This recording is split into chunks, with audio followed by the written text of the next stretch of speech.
What is going on, everyone? Welcome back to the Actually Good Coffee podcast, the show where we talk about all things coffee related, all while I drink a cup of coffee. This past week, we sold 703 pounds of coffee total. If we're looking at the same week last year, we sold 643 pounds. So definitely an increase from the year before. We're probably going to see an uptick in volume just with the holidays coming up. Probably breaking into the same amount of volume that we hit towards the end of the summer, maybe getting into that 1,000-pound range, which would be great, but we'll just have to wait and see.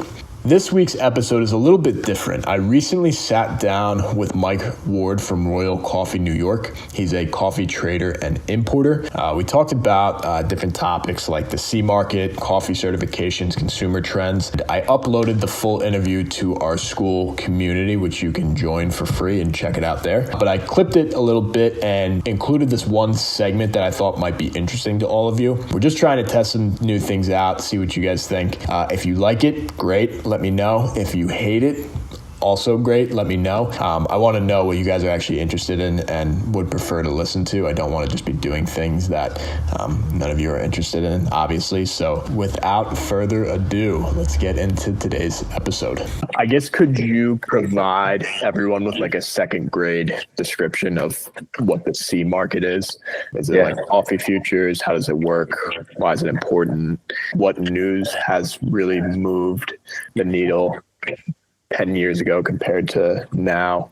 Yeah, no problem. So I'll start by saying the C market is utterly confusing to anybody who's just looking at it for the first time. Personally, I really like this website called barchart.com. And on that website, all you need is the coffee symbol. So in this case, we're in the December contract. So you can look it up yourselves, and I highly suggest for anyone that listens to do so. You know, the symbol for December is KCZ24. You know, you can go on there and you'll read up on any news that's going on with the market itself. Now, take it with a grain of salt, because it's not providing 100% clarity. It gives like a very much so like farm and climate driven response to what's going on, but it's really helpful just to give yourself like a little bit of a why behind if the market goes up or market goes down. Basically, the C market is what a lot of coffee's prices are structured off of. You know, the C market is the actual value for green coffee. And so with that, it's traded on the New York stock market, and it goes up and down all throughout any given day. And that's why sometimes, you know, you'll hear these reports of farmers not being paid enough, or farmers just not making like livable wages or something like that. And a lot of it comes down to like the C market. When the C market was trading like 90 cents, right? It's like you saw a lot of farmers get abandoned. You know, you see a lot of people saying, you know what, there's no way I can make enough money. And in today's world, the C market is trading in like the $2.50 range. For the December contract that we're in. And that basically means that at the base level, the coffee is worth $2.50. And so basically for my purpose and like what I do, when I buy coffee, I'm taking that C market and adding the differential that the producer is selling me that coffee for to the market. So if the market is at $2.50 and I'm being sold a coffee at C plus 50 cents, then that coffee now is $3. That's how the price gets figured out. And then of course on my side, I have to factor in how much it costs me to get it from point A to point B and all that stuff. But at the very base level, it's the C market plus 50 cents. And that's what a lot of producers do in order to sell us coffee, and in order to sell coffee to the trade in general, not even just me. And so basically with that, you know, they have to be somewhat not connected, but to use your famous buzzword of resources, they have to have the resources available to them to be able to have somebody that's able to, you know, manage their contracts. You know, they may have 10 coffees that they're shipping that harvest cycle, but they may be selling one against the December contract, two against the March contract, and then, you know, whatever. And if they're not able to manage their books, or they're not able to be within like, you know, cell service or something like that to get like a fixation when the market rallies, rally means the market goes up, then they may land in a spot where, it's coming time to ship that coffee and we need to fix that contract. And they may still get a good fixation at 250, but the market, 4 hours ago may have been at like 254. So having somebody that's like really on their side and really like working with them to be able to make that call is super, super helpful.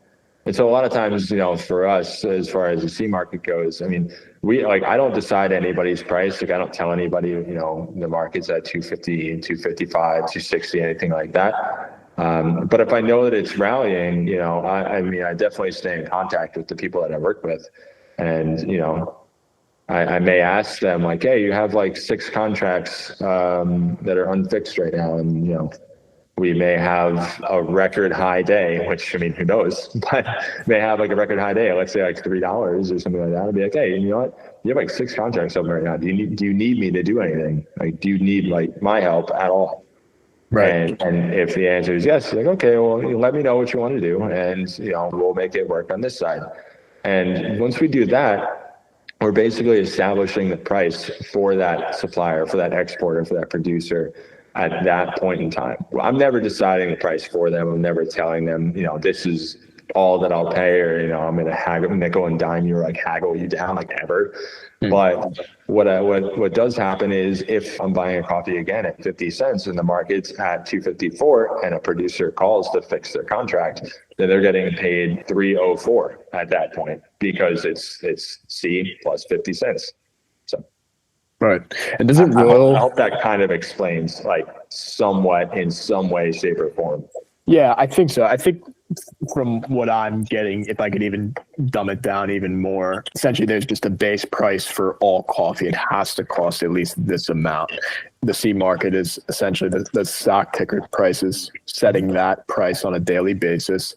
And then usually farms are adding about 50 cents to their product, I imagine, depending on quality, which has like the highest leverage impact on their price, to basically make a profit or just keep the lights on at their farm. And you guys act as like the bridge between the farm and the roasters that are buying that coffee. And also Royal, I mean, you guys have the ability to basically change contracts on a daily basis, right? How do you mean change? Like if the market rallies one day, right? If you go back to a farm and you can edit that contract that you have set with them. Like let's say last week it was $2.70, right? And then this week it's $2.50 or, well, yeah, I mean, I guess what would that look like? Let's say if that was the scenario. Well, we can't edit the contracts once they're fixed. Okay. And just to go back, so the C market provides like a stabilized zone and value for a coffee at its very, very base level, like you said. Some people, if they're, let's use like Brazil as an example, right? Because they export so much coffee in like incredible volumes and really control the market in normal ways. They're able to sell below the C. So they'll say, we'll sell it to you at C at a negative differential.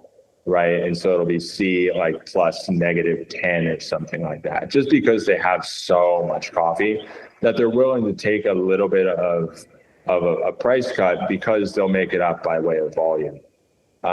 Because the C fluctuates all throughout the day, which I don't know if I mentioned that before. So it fluctuates every second of the day from, I think, like 4 a.m. up until 1:30 in the afternoon. It moves constantly. Well, it's like a stock price. Yeah, exactly. So at any point in time, a producer, supplier, exporter can call us to fix their contract. Once that contract is fixed, that's it. So we can't go back and edit it, because once that contract is fixed against the C using that fixation basis, that's basically the price that we're paying, because we're basically exchanging contracts at that point, or trading contracts, if you will. So we're saying, okay, we have a contract at 250. It's now yours. So now it's the contract for 250 for you to cash out. And then your 50 cent differential is being paid to you by us as well. Right. So once that happens, we're not able to go back and then say later on, like, oh, the C is at 270, we'll edit your contract. That contract is already taken care of. The same way as if you go to a farmer's market this weekend and you pay, I'm going to use this example because I've been making a lot of soup, but you paid $10 for butternut squash, and you go next week and it's $7 for butternut squash, you can ask them for like a refund. Right. Or I can't bring that back to them and say, hey, you're selling it at 10, but I own it at 15 and I'll sell you this thing for 15. Right. That's the gamble. There's no like exchange. It is definitely a gamble. And it's like, sometimes, like back to what I was talking about earlier about resources, like sometimes like people are in these like mountainous ranges and totally out of cell service, and like, they may miss the high of the month or something like that when they have a contract to fix. But that's kind of like how it goes. That's the name of the risky game, so to say. And with that case, it's like a lot of producers and exporters, they try their best to buffer the differentials a little bit, just because they know that they need X amount at a base level in order to do what they need to do. And they know that they may not get the highest fixation. I would imagine a place like Brazil, there's obviously a little bit more of a cushion because there's so many, in some places there's 4 harvest seasons, and then in comparison to it's like Guatemala. Yeah, right. And then like in Guatemala or Nicaragua or Panama, there's only 1. So I would imagine that it's a lot more like higher stakes at play at that point. Yeah, I mean they just have so much volume, really and truly. They have so much volume, and the C market, it's basically at its core, it was structured as supply and demand. Right. And so like if supply is up and demand is down, you see the market start to dip a little bit because like there's a surplus of coffee, right? It's like there's too much, so it needs to get like discounted. Right. And then the flip side is like if there's no coffee and there's a ton of demand, the price goes up because it's less available, and that's people need coffee and they're gonna have to pay a little bit more for it because there's just not enough of it. Right. That's kind of how like the ebb and flow of it goes. And so like Brazil kind of controls a lot of it. And it's like back to what I said about bar chart, and I really can't encourage people to look into that enough. Brazil could have no rain like they're having right now, right? I think they've had like 74% of their historical rainfall year over year. And with that, there are worries about the future crop. And so because there's a worry about the future crop and that there'll be less coffee available on the market rallied a little bit. Last week, we saw a little bit of rain in Brazil after they've had a drought for a while. And we saw a slight dip in the market. So, in its core, it's really developed around this like supply and demand mentality. But it's not. Yeah, sorry, I don't want to cut you off. No, I was just going to say, at its core, it's designed to work around the supply and demand realm, but it's not always the case because there are, nowadays, and I guess there always have been, but nowadays more than not, there are these big Wall Street companies that are in there just kind of exploiting the volatility and, making it a bit more difficult. Yeah, that was the most interesting part of our conversation when we last spoke about this. It was pretty surprising to hear because when we had talked, I got finished reading probably a dozen different articles just talking about the deforestation regulation that got postponed by the European Union. It got pushed back another year, which I think was pretty obvious. Also, Brazil had like a good weekly report on the rainfall. So I would imagine at that point, the price of coffee was going to drop, but it almost just stayed exactly the same. Yeah. So it was surprising to see, and I didn't understand why, because I imagined, again, with Brazil making up almost, 50% of the total coffee production worldwide, 45% maybe.